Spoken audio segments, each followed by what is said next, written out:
Hello everyone, আমি অমৃতা। আর আজকে অনেক দিন বাদ আবার আমি ভিডিও শ্যুট করছি, কারণ এর মধ্যে একদম আমি টাইম ম্যানেজ করতে পারিনি ভিডিও বানানোর মতো।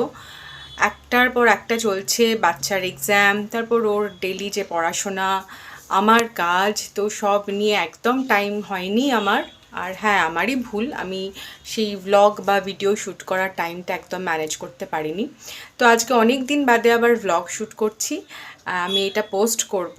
আর এখন সন্ধেবেলা 7টা বেজেই গেছে, তো আমি আর আদিত্য একটু বেরোচ্ছি, আর তারপর দেখো কোথায় যাই। আর আমরা এসে গেছি শ্রীরামপুর স্টেশনে। আমিও। কারণ আদিত্যর ভীষণ পছন্দ ট্রেন দেখা।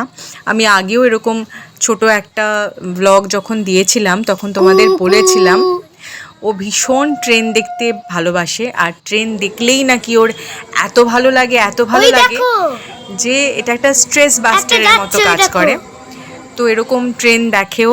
আমরা মাঝে মাঝে শ্রীরামপুর স্টেশনে এসে আমরা ট্রেন দেখি, তারপর ট্রেনের যিনি চালক থাকেন তার সাথেও কথা টথা হয়, হাত মেলানো হয়, টাটা হয়। এই দেখো, টাটা।